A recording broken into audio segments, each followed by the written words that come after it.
मित्रांनो, आई कुठे काय करते या मालिकेच्या आजच्या भागामध्ये संजना अरुंधतीला विचारते, अख्खं कुटुंब तुझ्यासोबत आहे हेच तुला दाखवायचं असतं ना. परंतु त्याने काहीच फरक पडत नाही, कारण आता मी व अनिरुद्ध या कुटुंबाचे पालक आहोत. अनिरुद्ध कितीही काही म्हणाला ना, तरी गेली कित्येक वर्ष तो मला सोडू शकला नाही, आणि म्हणूनच मी इथे हक्काने उभी आहे आणि तू अवघडल्यासारखी उभी आहेस. जशी तू त्यावेळी भ्रमात होतीस ना, अनिरुद्धचं तुझ्यावर प्रेम आहे, तुमचं नातं घट्ट आहे, परंतु तसं काहीच नव्हतं. आत्ताही तू भ्रमात आहेस. तुला असं वाटतं की हे घर, हे कुटुंब तुला मिस करतंय, परंतु तसं काहीच नाही. आता तरी शहाणी हो अरुंधती, आता कोणीच तुझं नाही आणि मी या घराची मालकीण आहे. तर तेव्हा अरुंधती संजनाला, तुझं बोलून झालं का, आता मी जाऊ का, असा प्रश्न करते. तर संजना धक्क्याने, तुला काहीच बोलायचं नाही का, असं विचारते. त्यावर अरुंधती नकार देत जाण्यासाठी निघते. तेव्हा संजना, आशुतोष वाट बघतोय का, असा टोमणा मारते. तेव्हा अरुंधती नकार देत, मला सकाळी उठून कामाला जायचं आहे आणि सगळ्यात महत्त्वाचं म्हणजे तुझ्या शहाणपणाच्या गोष्टी ऐकण्यात मला वेळ नाही, असं उत्तर देते. तर तेव्हा संजना अरुंधतीला, आता तुला कळलं ना, इथे का यायचं नाही, असं विचारते. तेव्हा अरुंधती रागाने संजनाला, दुसऱ्यांच्या गरजा तू ठरवू नकोस, माझ्या भूतकाळाचा विचार तू करू नकोस, तुझ्या भविष्याचा विचार कर, कारण तो खूप बिकट आहे. जेलमध्ये जाण्याची तू पूर्ण तयारी करून ठेवली आहेस, आता जास्त वेळ लागणार नाही. तेव्हा संजना अरुंधतीला बोलते, तू मला जेलमध्ये टाकणार का, त्या अगोदर मीच तुझ्या विरुद्ध कंप्लेंट करणार.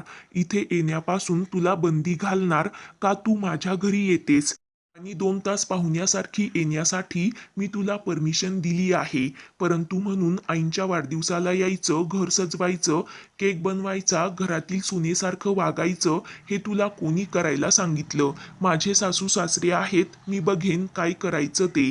तेव्हा अरुंधती संजनाला सांगते, मग तुझ्या सासू सासऱ्यांना काय आवडतं ते तूच बघ.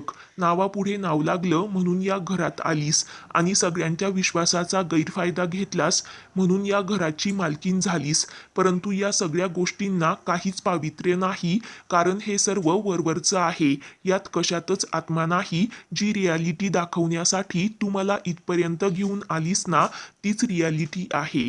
तू, अनिरुद्ध आणि ही बेडरूम, आणि या बेडरूमच्या बाहेर तुला काहीही किंमत नाही, हे तुला माहिती आहे. आणि आता तुझ्या मूर्खपणामुळे तू या घरालाही मुकणार आहेस, ते पण कायमची. तुझ्याही मनात भीती आहे, कारण तुला माहीत आहे आपण किती मोठी चूक केली ते. तेव्हा संजना अरुंधतीला सांगते, त्याचं कारण देखील तूच आहेस, कारण तू या घरात नसताना आप्पांनी हे घर तुझ्या नावावर केलं होतं. त्यावर अरुंधती म्हणते, मी त्यांना फसवलं नव्हतं, आप्पांनी ते आपणहून केलं होतं.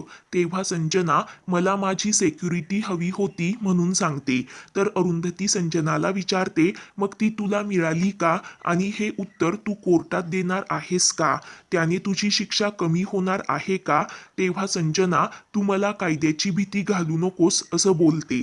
त्यावर अरुंधती सांगते, हे असंच होणार आहे, जी गोष्ट तू हिसकावून घेतलीस ना, ती तुझ्यापासून काढूनच घेतली जाणार आहे, हे तुला दिसतंय, परंतु तुला ते मान्य करायचं नाही. मला सांग, याचा उपयोग काय झाला.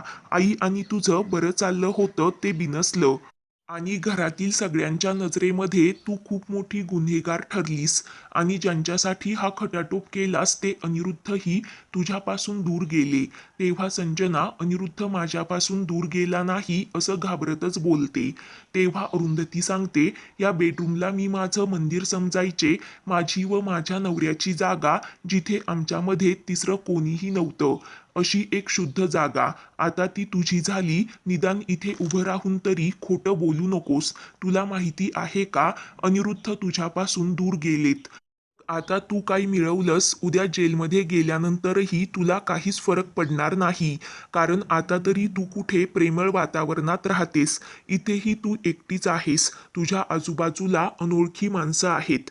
एवढ्या वर्षात तुला एक साधी गोष्ट कळली नाही का, अनिरुद्धसाठी त्यांचे आई वडील म्हणजे जीव की प्राण आहेत, आणि त्यांची मुलं म्हणजे त्यांचं सर्वस्व आहे. त्यांना फसून तू कधीच अनिरुद्धच्या मनात जागा मिळू शकत नाही. तेव्हा संजना रडत बोलते, त्याने तरी कुठे अजून मला ओळखलं, मी त्याच्यावर किती जीवापाड प्रेम करते. त्यावर अरुंधती, प्रेम करतेस ना, मग अजून हाव कसली आहे असा प्रश्न करते. तेव्हा संजना अनिरुद्ध मला सोडून देईल म्हणून अरुंधतीला सांगते. तेव्हा अरुंधती, तू जर या घरातल्यांशी प्रेमाने मिळून मिसळून राहिली असतीस ना, तर ते तुझ्या पाठीशी खंबीरपणे उभे राहिले असते. अनिरुद्धने तुला सोडलं असतं, परंतु या घरातल्यांनी तुला वाऱ्यावर कधीच सोडलं नसतं. आणि आता तू स्वतःच स्वतःच्या पायावर धोंडा मारून घेतलास. उद्या जर तू जेलमध्ये गेली तर निखिलचं काय होणार? माझ्या आईने प्रॉपर्टीचा फ्रॉड केला म्हणून ती जेलमध्ये आहे असं तो सर्वांना सांगणार का?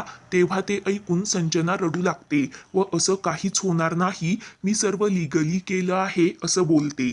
तेव्हा अरुंधती संजनाला सांगते, मी कमी शिकलेली आहे, एक वेळ तू मला फसू शकतेस, परंतु घरातील बाकी सर्वजण खूप शिकलेले आहेत. ते तुझ्या विरोधात नक्की कंप्लेंट करणार.